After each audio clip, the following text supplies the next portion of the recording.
I call the meeting of the City of Apache Junction Parks and Rec Commission to order on Wednesday, May 3rd, 2023 at 6 p.m. Would you please join me in the Pledge of Allegiance? I pledge allegiance to the flag of the United States of America and to the republic for which it stands, one nation, under God, indivisible, with liberty and justice for all. Thank you. Roll call, please, Carol. Sure. Commissioner Terrell Moore, Here. Vice Chair Heather Mulder is excused. Commissioner D.L. Kine. Here. Commissioner Cheryl Bigelow. Here. Commissioner Judy Bory. Here. Chairman Frank Shanebeck. Here. Thank you. We have 5 present, 1 excused, so we have a quorum, Mr. Chair. Thank you. The commission at this time takes single action on any all items on the consent agenda. Any member of the commission may remove any item from the consent agenda for discussion and cause a separate vote on the matter later in the agenda. Do I have a motion? I move that the Parks and Recs Commission accept the agenda as presented and approve the minutes from the April 5th, 2023 regular meeting. Thank you. Do I have a second? I'll second that. Thank you. Carol, may I have a roll call? Yes. Commissioner Judy Bory. Yes. Commissioner Terrell Moore. Yes. Vice Chair Heather Mulder is excused. Commissioner D.L. Kine. Yes. Commissioner Cheryl Bigelow. Yes. Chairman Frank Shanebeck. Yes. Thank you. Approval is unanimous. All right. Do any commission members have something they have attended and they would like to share? Everybody speak up at once. Is Battle of the Badges a Parks and Rec thing? Oh, it's worth sharing because that's It is. that's Well, a I city. went to Battle of the Badges. Very exciting. All right, it was good? It was good? Yeah. Good time? All right. Anybody else? And I did the Easter egg hunt, and that was a lot of fun, you know. It's just fun to see all the kids and, you know, and the parents, some of them even dressed up too, so it was a lot of fun. Great job, you guys, a lot of work out there, and I guess that's it. All right. I've actually rented a facility at the Multi-Gen Center. It was a unique experience. I know we voted on fees and did this, and I was like, well, I'll never rent anything. Like, I don't need remodels or anything. So recently did that. It's super easy. The staff is great. It was neat is that you can actually get a screen that you can plug in with a laptop and get super fancy. They've even wheeled in a portable microphone, which is nice, except anytime I'm leading a meeting, we don't need it because I'm pretty loud. But it's super easy. If anyone does think of anything that they would ever need our facilities for, I would definitely encourage them in the future since I have done it as well. Nice. So, from me and my family, we did the movie night, which was amazing over at the park. It was a pretty good movie. It's been a while since I've seen, I think it was National Treasure. And then we also did a family bingo. That was interesting too. Very close on winning, but not this time around. All right, thanks. And then also we had our roundup for the Lost Dutchman Marathon. It was a banquet where we had Parks and Recs was there and some other organizations really presenting checks for the organization that helped out with the marathon and the 8K and the half marathon and stuff like that. So I was very, very pleased to see everyone really come together on that because, again, it's a great event that really looks to help out with the community and really the youth too. So, Thank you. Well, I made it to the Easter egg hunt. Under close supervision, I was allowed to throw out a few eggs. And I was given the rights to the clicker. So I came up with like 545 on my clicker, so I'm thinking we had over 1,000 kids there. wow. Because I also did the last group, you know, when we had this spillover. So that was a very exciting event.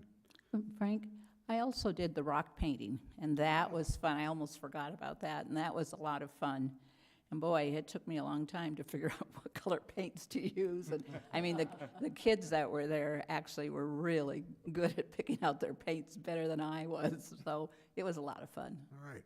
Well, and also today I ran into Justin at the Multi-Generational Center. He's a Phi Ed teacher at Apache Trails High School. And they come and use our facility about the same time we go to work out, but it's not overcrowded. It works out really well. It's nice to see a bunch of young people in there using it. Nice. All right, so let's move on. Director Liz Langenbach will give her staff report, followed by Superintendent Jamie Sullivan. Liz, can you start off, please? Yes, thank you, Chairman Shanebeck. So yeah, we have quite a few park updates. I'm actually going to open up my little window here. Whoops.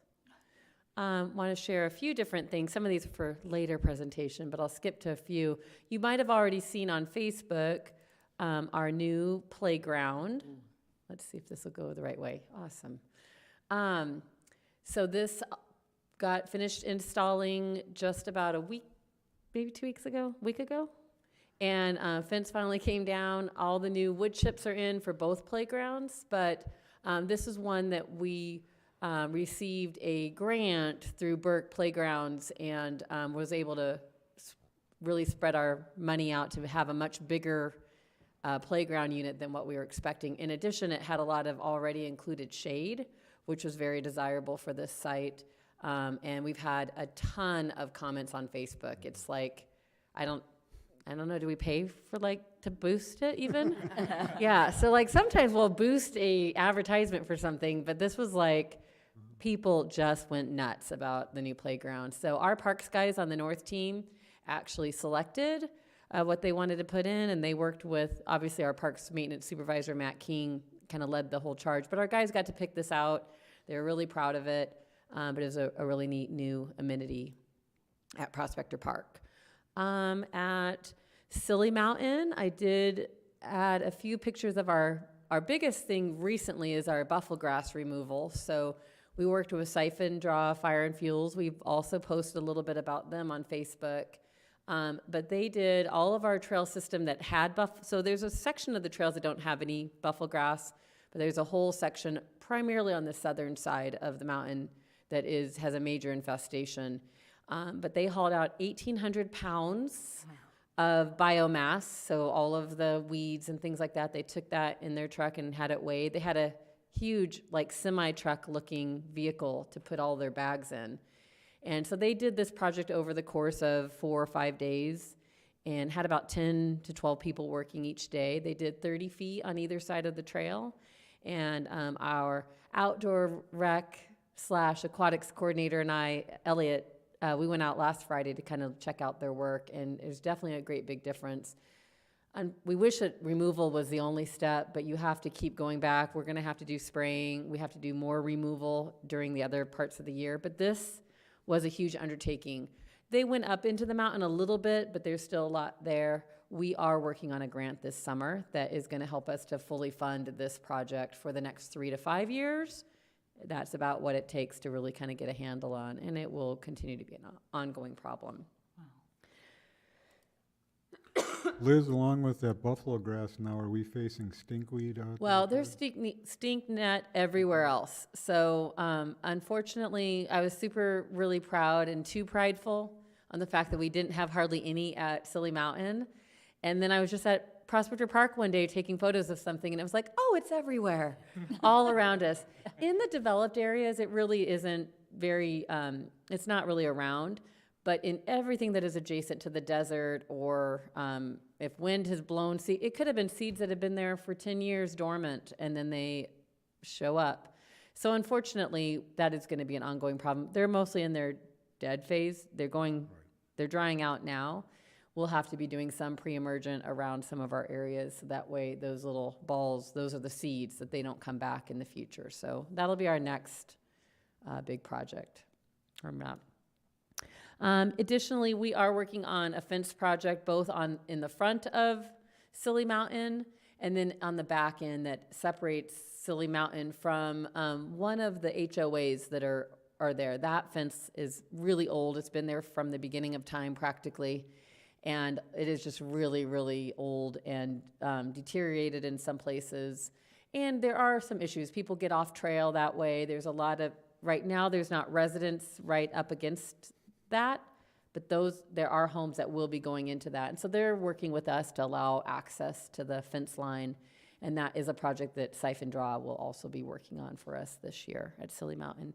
And we've already shared about our Ramada and our Porta-John, or our vault toilet.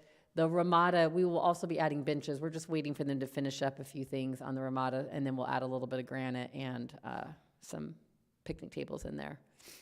Liz, can I say something back on the park playground at Prospector? Sure.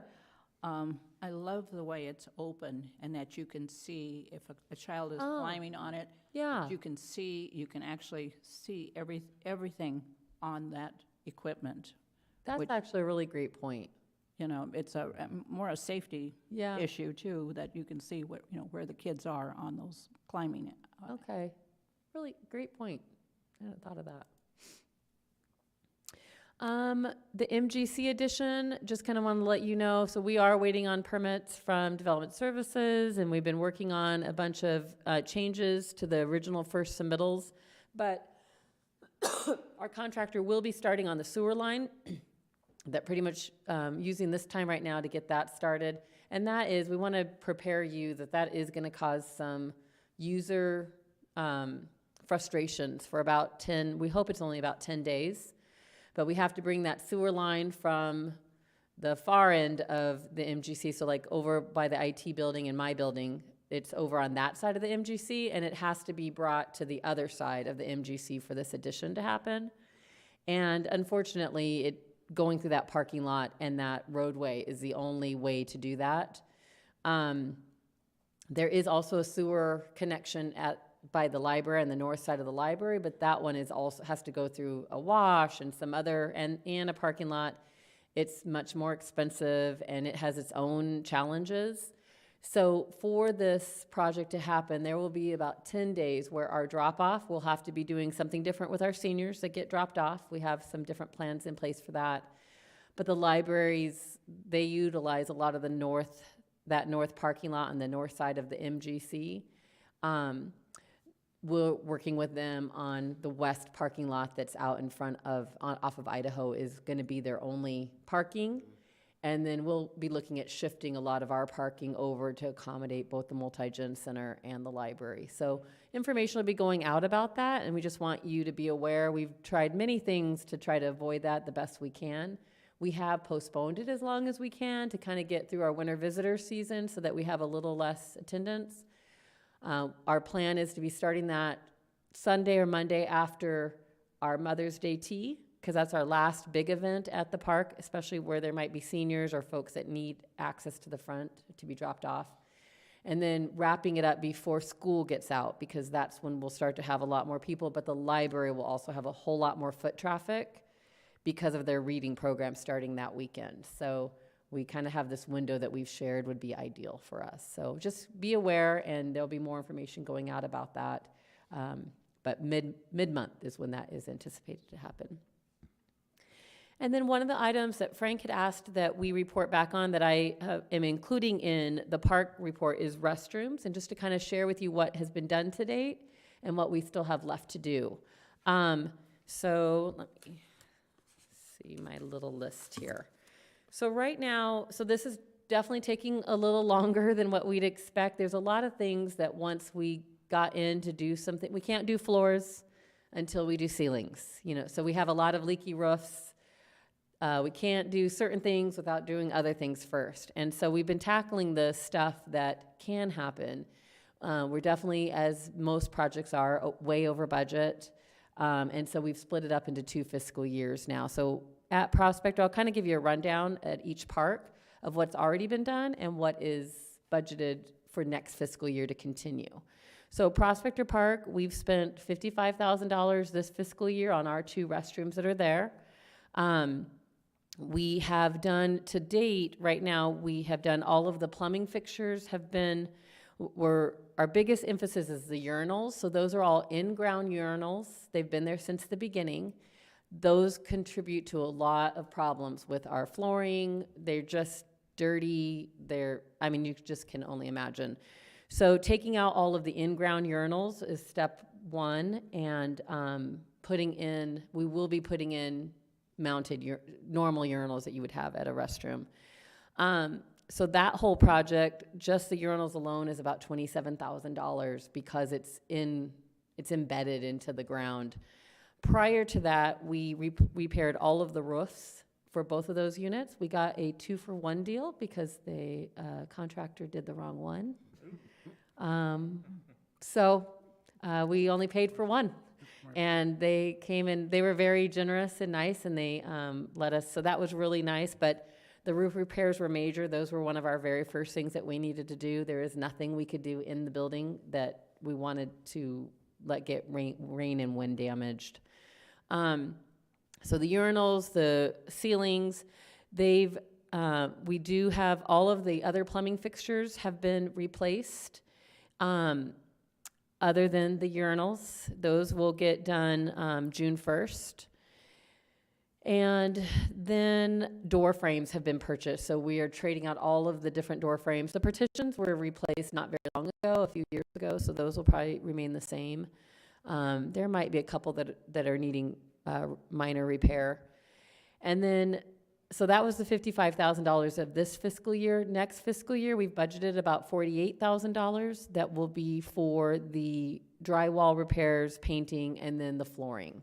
Will be coming in. Flooring will be the very last thing that we do. So those are moving along. Silly Mountain got a new restroom, a vault restroom, so you already know about that.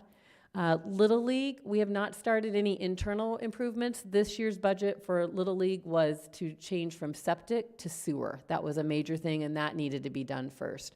And the sewer, that was reliant on when the sewer district could do it and get buy-in from the residents nearby, because we had to tie into other connections. So that's been completed, and we will have some minor changes out at Little League next year.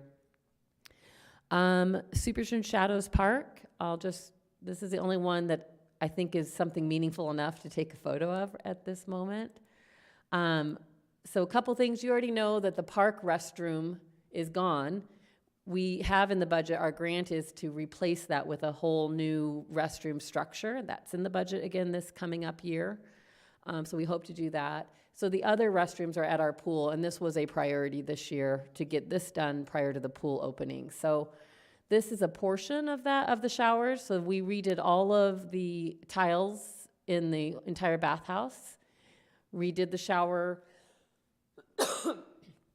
flooring, and then all throughout the flooring in the guard office as well as the bathhouse, we do have like a speckled epoxy flooring that's going in. It has already been installed.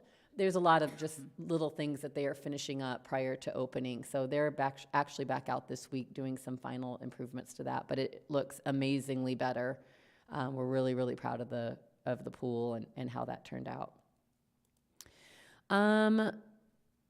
Flatiron. We have not done a single thing for Flatiron other than fix minor things. We are experiencing still vandalism.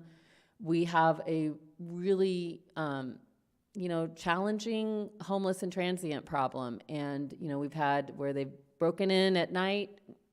Kelly's going to talk a little bit about cameras.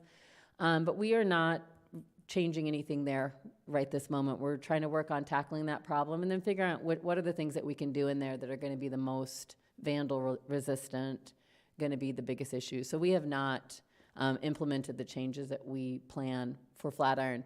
Flatiron's number one change, so again, it's a fairly new restroom. Most of the fixtures and things like that are newer. The flooring was the number one thing that we would be addressing when it's time, and that will be looked at for next fiscal year. So I have a quick question. With that being said, with the restrooms and stuff like that, is that deterring any families from using Flatiron Park? Restrooms, I don't think it's deterring them. I think some of the other challenging, experiences are what's deterring people from, people hanging out. But we're definitely addressing that with PD, with our park rangers, working within the laws. There's certainly no reason that individuals can't enjoy the park, but to the point of that they're either spread out in front of the restroom or doing other things. Those are the things that we are going down, checking on. We have some great functioning cameras now that have helped us a whole lot, and Kelly will share more about that. Because But it's a nice park for families, with the splash pad and stuff, and I hate to see families not being able to. yeah, Yeah, it's a concern for us.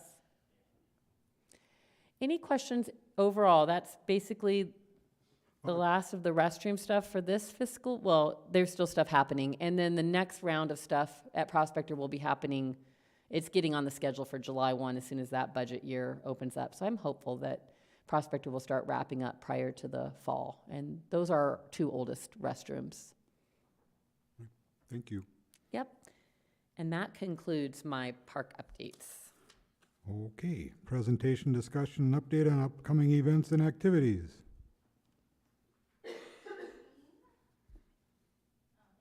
Turning me on, Matt will come out and yell at me. He will. All right, good evening, commission members. April closes out our very busy event season. One exciting thing is we hit 10,000 followers on Facebook. We're super excited about that, but even more so, we did a little tell us what you love about Parks and Recreation post, and we were going to award a lucky person a pool pass. And so the comments that came in were just I can't even say them because I will tear up. I've tried to say them at meetings and I just become a blubbering idiot. So I printed them for you. I starred some of the ones that were my favorite. I only made 2 copies because there's 60 comments. And I just want to share what you're part of our team. So this is the feel good stuff. This is the reminders of why we do what we do. Let's see here. I've got a little video that I will just run while you can listen. So I did put in some of their comments throughout our little April update. So Earth Day was April 1st, along with the opening day of Little League and a golf tournament that was hosted by John Gonzalez and his crew, which raised $4,000 to go to our sports programs. John's been a longtime coach. I think he went to high school out here. He has deep roots in Apache Junction, and so this was his 3rd annual golf tournament, and he presented a check for $4,000 to help lower the league fees for everybody. There's no fill out an application. It's just everyone gets the lower fee. So we're super appreciative of that. Yes, the Easter egg hunt, we do appreciate you guys coming out and volunteering. It takes a lot of people to make that event happen. We had over 1,000 egg hunters out there. We're going to be upping our game next year. We need to get more eggs. So we are already busy working on that and working out. There were very few little kinks at that event, none that were some of them might be audible to the public because we had a speaker sound system, but we're working on that. April Pools Day just recently happened not too long ago. It was very warm. And that helped to draw out close to 300 attendees at that event. It was their first opportunity to get into the pool. And that is a collaboration with the fire department. PD comes out, Banner comes out, and does sun safety. So it's really about water safety and sun safety and getting that information into the hands of our community. April 28th was bingo night. 150 of you bingo players came out and played. That event used to be only once a year but the demand for it got to be so big that I think they now offer it 3 times a year. Then looking into May, last night we had a council meeting and we were able to, our YAC, our Youth Advisory Council, presented a year in review, and they did a short little video of what they've accomplished throughout the year and that they are getting ready to start their work plan for this next coming year to leave that with the incoming board or the incoming kids for next year. So we were excited to have that. John also presented that big check last night. So last night was a good night for Parks and Recreation.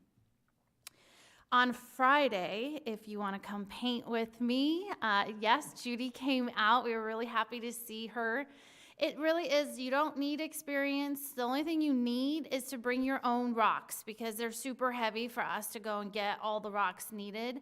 But come celebrate Cinco de Mayo with us. I'm even going to bring cupcakes because it's my birthday.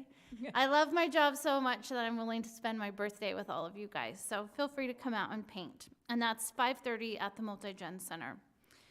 Then May 6th, we will be doing our all-staff training for all of our summer seasonal staff. You guys got a little token, a little anti-bac and a key ring.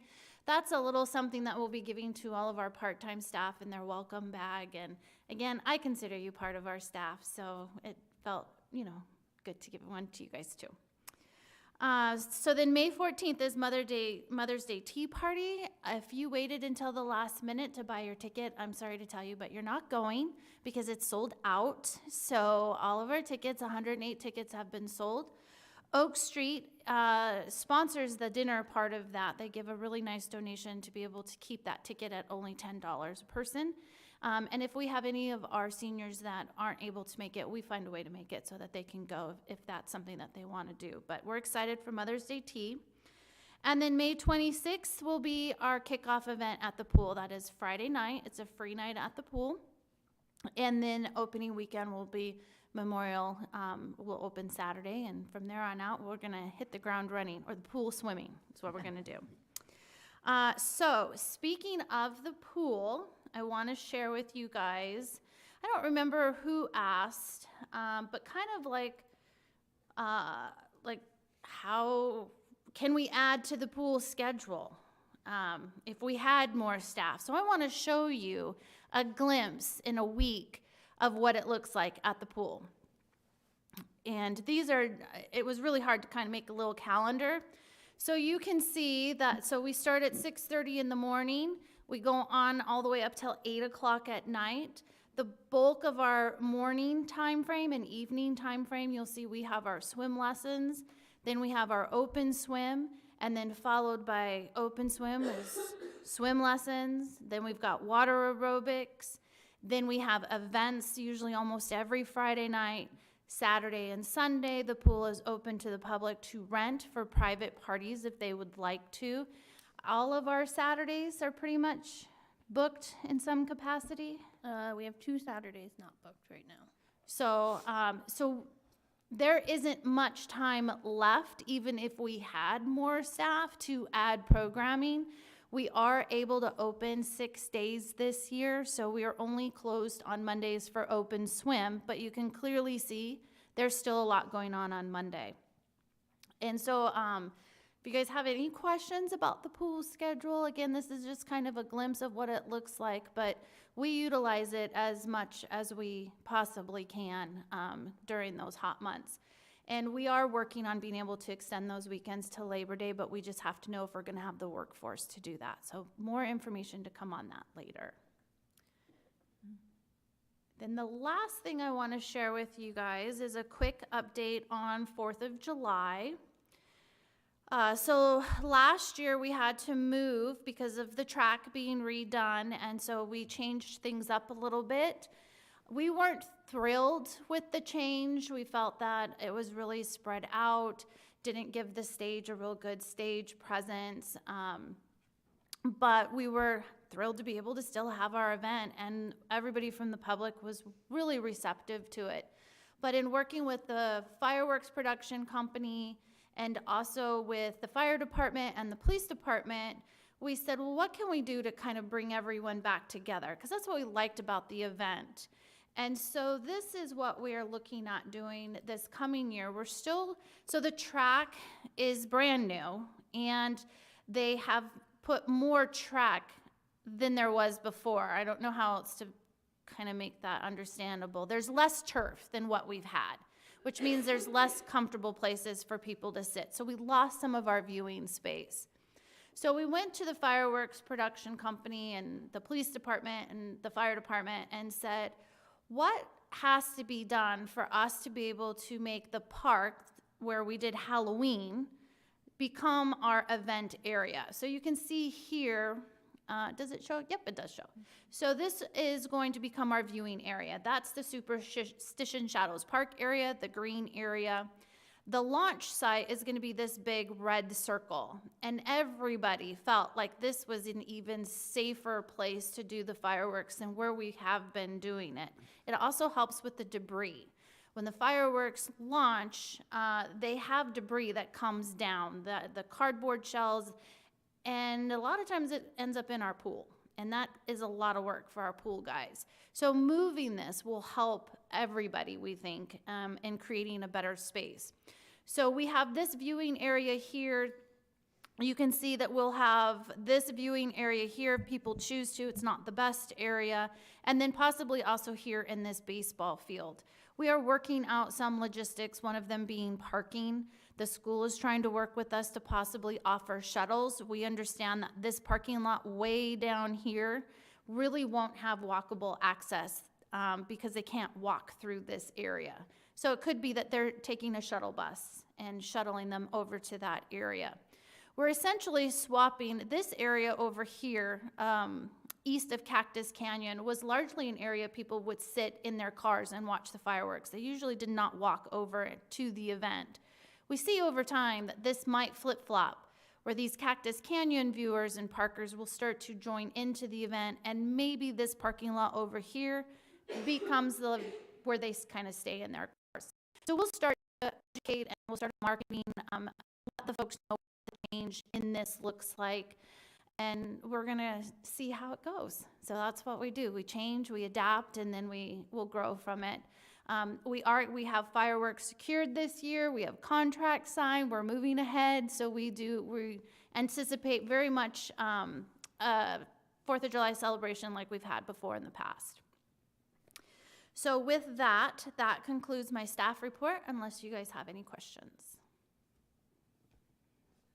I think we're good. Are the swim lessons and the water aerobics in the same part of the pool? They don't happen at the same time. No, I know, but are they at the same part of the pool? They can be. So I ask us, I'm curious, like for like an additional, say, water aerobics, if it was the same time as a swim lesson class.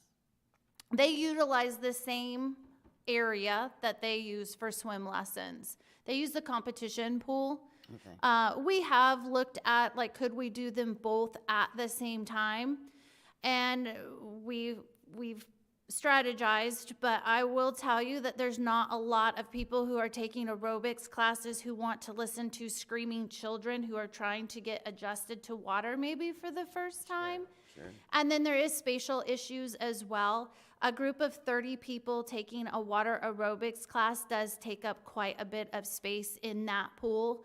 So and most of those classes, they start later into the evening when most people is not a desirable time for their children to do swim lessons. Thanks. I actually have something. Can we go back to the map itself? Thank you. It shows that you have your vendor booth and vendor parking. For individuals who are looking to become a vendor, who would be the point of contact for that? So that would be Jared. So Jared Grimm will be the contact for all of our vendors for 4th of July. We're looking for food vendors. We do booth vendors. We don't get too many for 4th of July. It's hot. And it's a relatively short event compared to some of our others. It's really 2 hours. All right. Thank you. Is that including food trucks? That We are type of thing? looking for, yep, we'll be looking for food trucks as well. And we've put a post out, a call out for them, invited them. Snow cones would be great. We have them every year, sometimes 2 vendors, because that's what it takes to keep up with the Yeah. crowd, yeah. Kona Ice will definitely be there.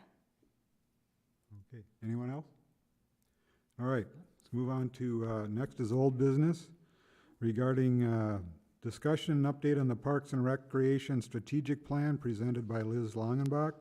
And that'll be followed by an update on security cameras at parks and facilities presented by Park Ranger Supervisor Callie Martin. All right. Just wanted to kind of quickly, before we jump into a couple of the things you asked about last meeting, where we're at in the process right now. So tonight is just a chance to kind of We shared with you the raw data. We shared with you our, just presentation of what some of the top things were. And then tonight is really a chance for you guys to ask any other questions and for us to bring back some answers of things that you'd asked last time. I'll kind of kick it off, and Riley and Jamie can kind of help jump in with any answers if I don't know what those are. And then next meeting, we'll actually be bringing back a draft of the Parks and Rec, the actual strategic plan document, with a lot of the information from our survey, all of the past work that you guys did for many, many meetings leading up to this point, identifying improvement areas, new things that we want to be happening. But all of that data will be put into this final strategic plan. And then you guys will be able to ask questions. And then later this summer, August or September, excuse me, we'll be able to adopt it you guys will get to vote on it once it's the way you want it to be. And then remember that annually we will update it then at that point. So then it will become a document that will, every year we have it, and all we're doing is tweaking it or saying, oh, these projects are done, they move off the list, here's what's coming up. So just wanted to remind you of the process. One of the things that Frank had asked about was, how does our demographics compare to our demographics of our community?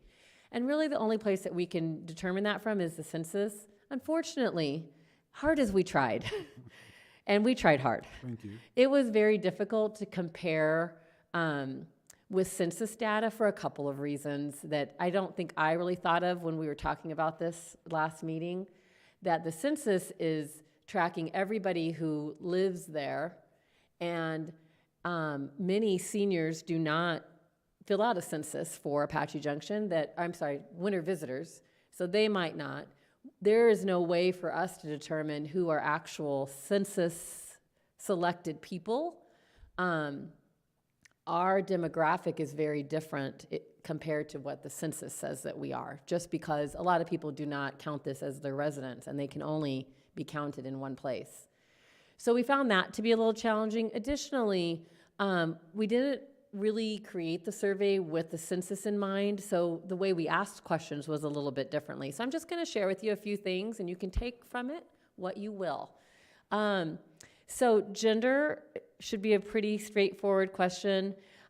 Basically what we did was we were able to drill down the zip code question and count everybody that either listed an 85119 or an 85120, whatever the post PO box zip code is, and anybody who wrote the words Apache Junction or listed an address, some people did that instead, that was an AJ. So we basically took our data and created a column that is AJ only folks, and then all the rest of the survey respondents is that third column. And the first column is, what does the census say about Apache Junction? So the census data for males it's a 48% males and a 51% female. When we look at our survey, all the people that responded, it's about 34% and 65%. Our AJ only people, so when we look at only the people from AJ, it was a really different one. So a lot less males than what live here, but I'm just gonna tell you that that's pretty common. It's typical, not everybody, but typical that the mom in the family or whatever is the one that's at an event filling out a survey. So just think about that. This isn't a truly randomized survey, and what it tells us about our data. The age category, again, this one was a little difficult because of the way that the census shares data about age. We really just tried to compare with the way that the census reads. So everybody, it's either you are under the age of 64 or you're over the age of 65. There is an 18 and under category, but we didn't really have hardly, this wasn't filled out by very many youth. So we really just didn't feel like that was necessary. So the census says that we're about 66%-ish of 64 and younger, 18 to 64, and then 33.3%. And actually, this should be 64 and under because the census data is only an 18 and under or 5 and under, so they're counting every age, so I wrote that wrong, sorry. Our AJ-only survey, 80% of the people were under the age of 64. You guys can see the raw data. We care much more about all those other smaller age groups, but just as we compare to the census. And then all surveys, overall, we saw about 87% were in that 64 and younger category. And again, you guys have the raw data that's probably a little bit more meaningful than this. The closest thing we could find to describing somebody's household from census data was that the census 2.2 is the average number of people in a house. And all we did was just list here kind of what does our data say. All we were asking is, are they married or partnered?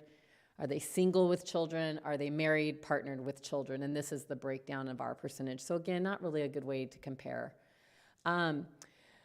The one question about how long have you lived in Apache Junction, I'd say this one is like probably the closest. So the census, when they asked that question, or a close question, 81% have lived in AJ for a year or more. Our question started at 2 years, or more than 2 years, and we are at 84.74%. So that part was fairly close.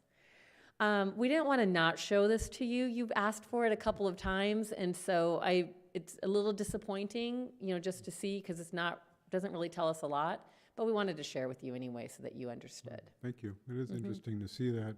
I'm glad to see that the 18 to 64 on the surveys, all survey and AJ only, is more predominant than the census. So we're getting more input from a younger population, and that gives me greater hope for the future.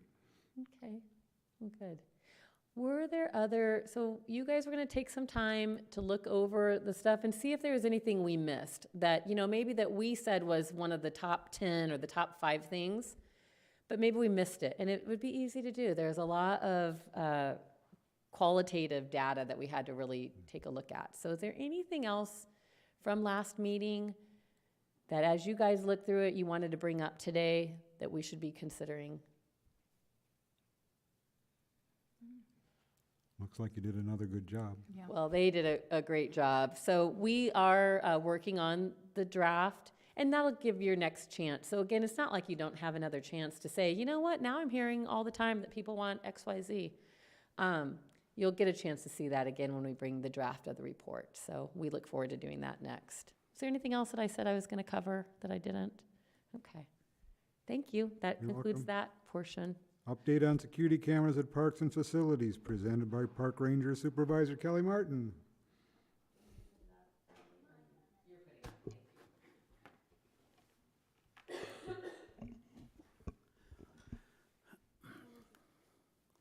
Oh, that doesn't. Not a whole lot to update, but what it is good for us. We finally got, thanks to our IT director, Doug, that got us air fiber to Flatiron Park. We're able to actually view those cameras.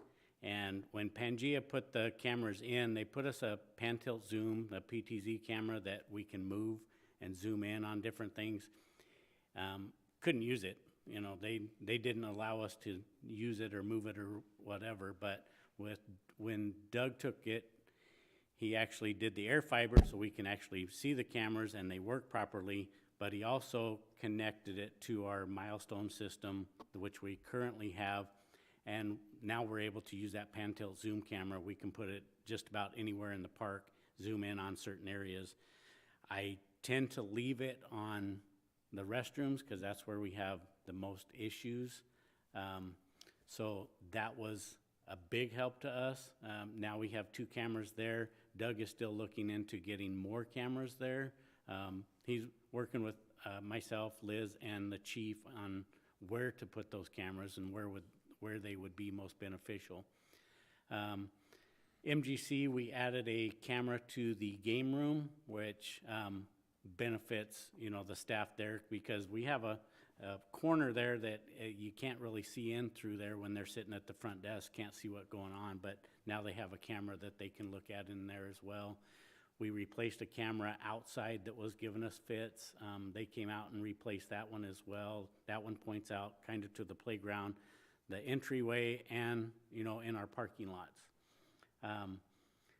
So as far as the updates, that's mainly the updates to the camera systems. We are looking, coming up in the next fiscal year, I believe, I don't think it was this year.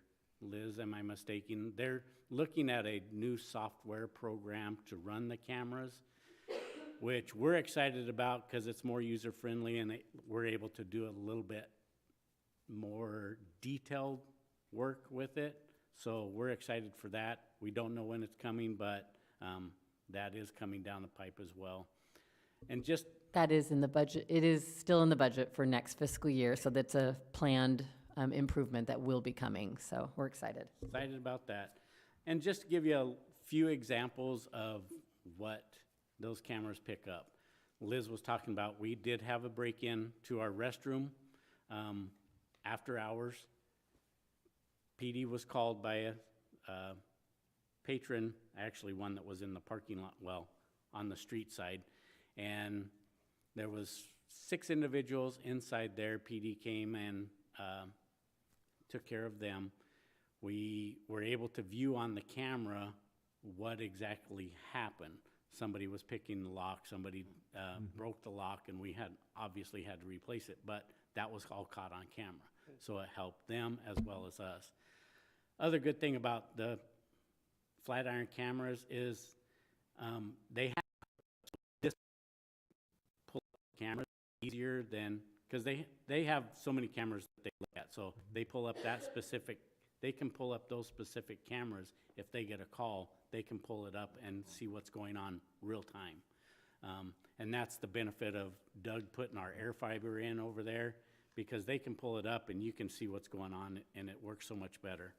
Another example is we had one of our staff members' cars in the parking lot, and it's the parking lot that right next to the Parks and Rec admin building there, that got kind of sideswiped, damage to a mirror, and she brought it to my attention, and we looked at the cameras, and the very next day I was able to contact the person because they showed up again. So contacted them and was able to get them together with his insurance so that she can get that taken care of. The final one is at the skate park. We have, as you know, we do have vandalism down there with graffiti, especially inside the skate park. I was able to pull up cameras and actually see him spraying his logo or whatever you want to call it onto in different areas of that. We got a good picture of him. He hasn't been back. All my guys have those pictures, so when he does come back, we will be able to rectify that as well. I don't have anything else. If you have any other questions, comments? Sounds like you made some good improvements, and Yes. it's really making more It's effective. exciting. And with working with Doug is exciting. He wants to do a lot more for us, so Right. it makes it a lot better for us. And if I could just add, so we had put up this was the map that we shared with you last meeting, and just to kind of get an idea of how many cameras we have in different places. You'll notice Flatiron wasn't on here because we couldn't utilize those cameras, and now is it 2 that you said at Flatiron? One is the steel camera, and Okay. the other one is a PTZ. And the other thing is that, we could only look at it in real time at Flatiron, and only if you had the app, it was very hard to view. You couldn't make it move, you couldn't look at what you wanted to look at. But really what we wanted to be able to do was to go backtrack. So again, most of the time Kelly is looking at something that already happened. So we learn about it, and he needs to go back and see how it happened. Well, if it doesn't record and if it isn't in a system, then we can't do that. Now these 2 Flatiron cameras are just like all the rest of the cameras, and so they can help our rangers and the PD to do their job. Correct.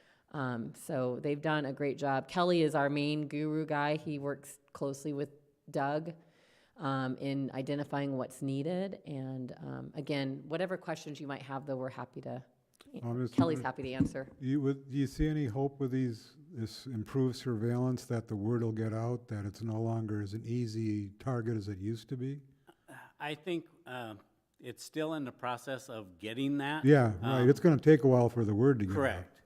But once we let them know that we have cameras, then, well, two things happen. We risk the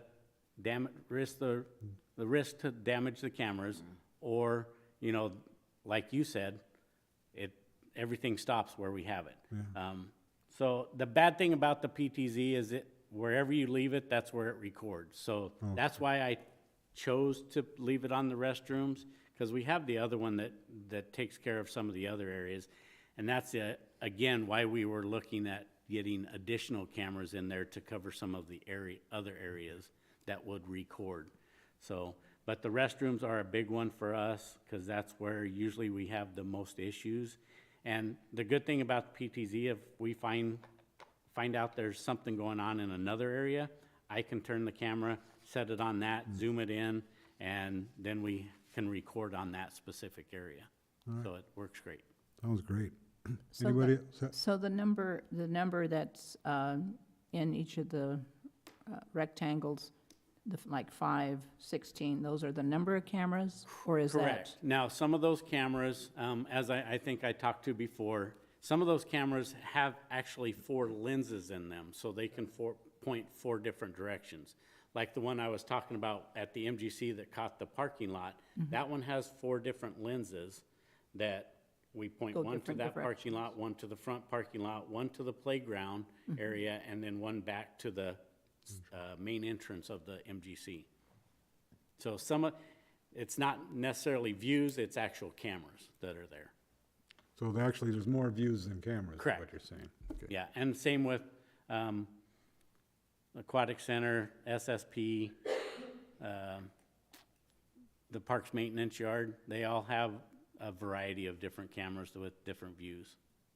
Well, I can't get away with anything anywhere That's anymore. right. You better watch yourself, Frank. I don't have to watch myself, you are. Thank you. All right, thank you very much. That's really good news, because I think it holds part of the key to keeping the lid on things, is to let people know that if you're gonna do it, you're gonna get observed. If you get observed, you're gonna be held accountable. All right, next is new business presented by Liz Langenbach regarding Dutchman Dog Park, year-end review and updates. Thank you. Yeah, so I'm going to share with you just a few quick updates, and Kelly and Riley can also kind of weigh in if you have questions later. I'm kicking myself that I didn't invite Dave Butler, our Parks Maintenance Supervisor. He has wealth of more knowledge than I do, but we could always bring him back sometime this summer if needed. So I will try to give you a quick rundown. And I'm going to go back to our, give me 1 second. We're going to save the dog park public art for last. It's really exciting. I don't think I've shared with you guys the photos, but they have some really great in production photos. So as you recall, we have it closed down right now. We are working on a bunch of improvements for the grass area, as well as some of the others, while we have it closed down, doing some other major improvements. One of the things I wanted to kind of I'm really sorry, this is the biggest picture I could find. Let me see if I can, I can blow it up.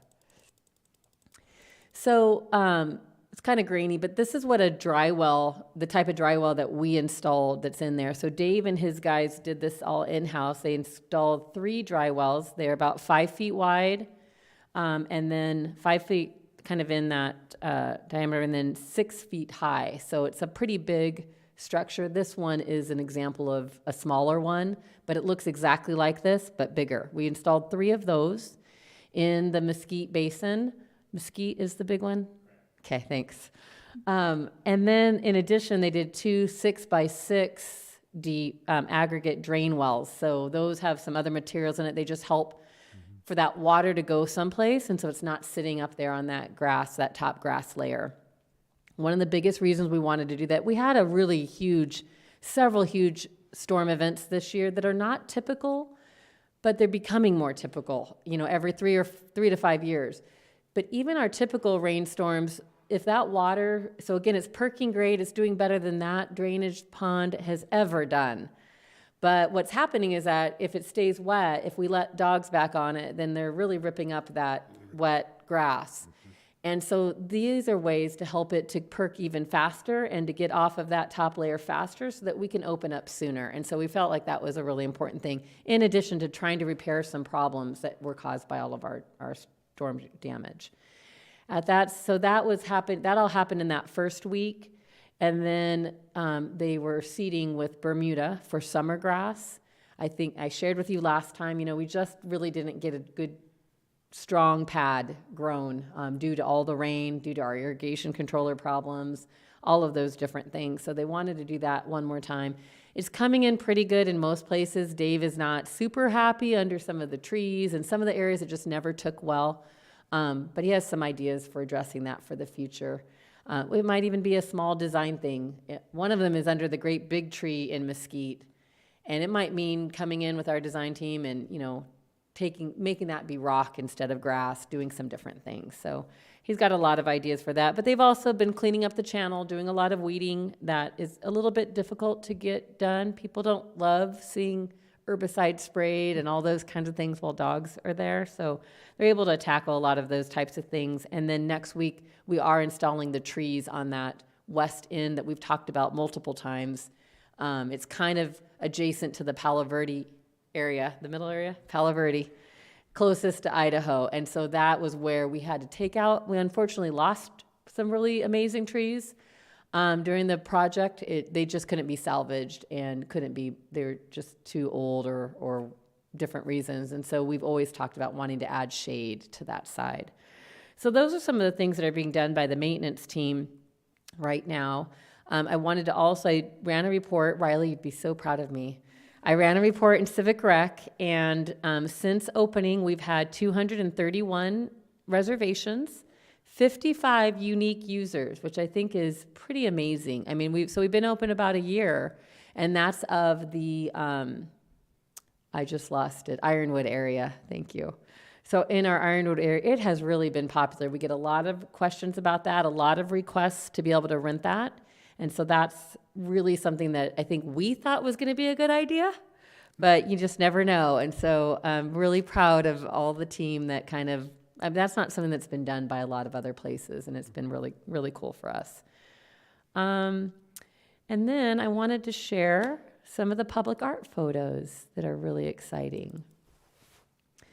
So right now he's in production. He's hopeful to be able to install sometime maybe the end of this month, maybe early June. I feel like if they were really going to be in there here soon, we would have already heard. So this one is the big dog. This one is maybe it was a small one. This is actually the small dog that's the pup that's, getting onto the mama pup or the mama, whatever that type of dog is. And so just kind of gives you an idea of where he's at in that.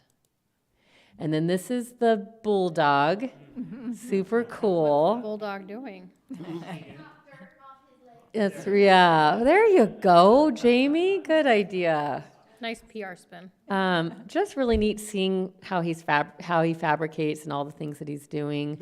This is our artist Trevor, and kind of again gives you a good idea of the scale of this. Yeah. It is designed for people to climb on and sit on. All of those little corners get shaved down, and while it will be very geometrical, they will not be sharp edges at all. He's done this in a lot of other areas. And again, I was expecting this one to be a little bit smaller, so I was really pleasantly surprised. Whoops, sorry. So that was it on those photos. And we should be hearing soon about when the install will be. I'm sure we'll be having an unveiling, and you will all be invited to come out, if you so wish. But we're super excited to be sharing this, our first major public art project. Well, he either starts early in the morning or he works late at night. And that concludes my update on Dutchman Dog Park, unless you have any questions or anything that you were interested in knowing about, how our first year has gone. We were so unfortunate we had the rain this year, except we need the rain, but Right. I talk about a perfect storm to slow you down, that was it. So I appreciate all the work being done to make up for that.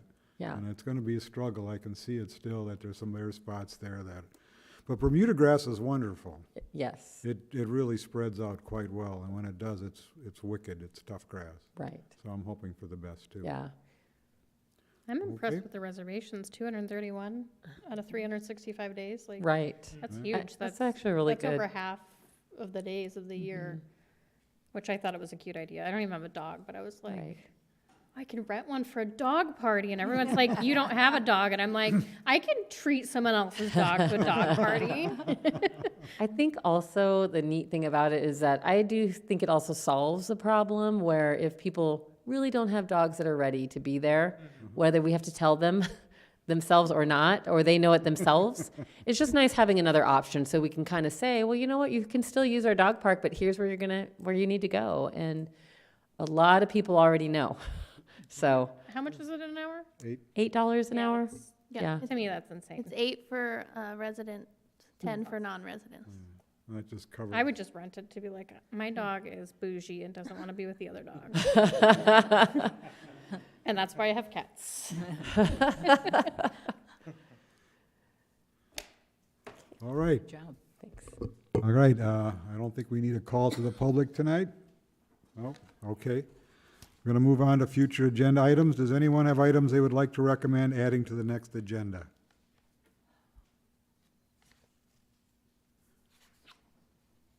We will be adding Parks and Rec strategic plan, obviously. And then I just want to let you know, Riley and Jamie will be taking the lead. You'll get a treat, and Jamie will I will not be here next month, but they will be ready to go. And Jamie will do her amazing work that she already does in your recreation stuff. You can expect that in the parks sharing, Wow. yeah. Sounds like we need an audience next month. Right.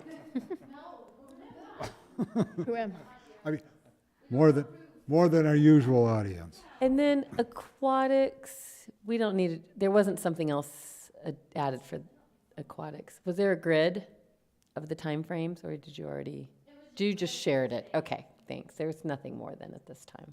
And we'll just get updates on the restrooms, how the rest of the parks are coming along and all of that. Okay.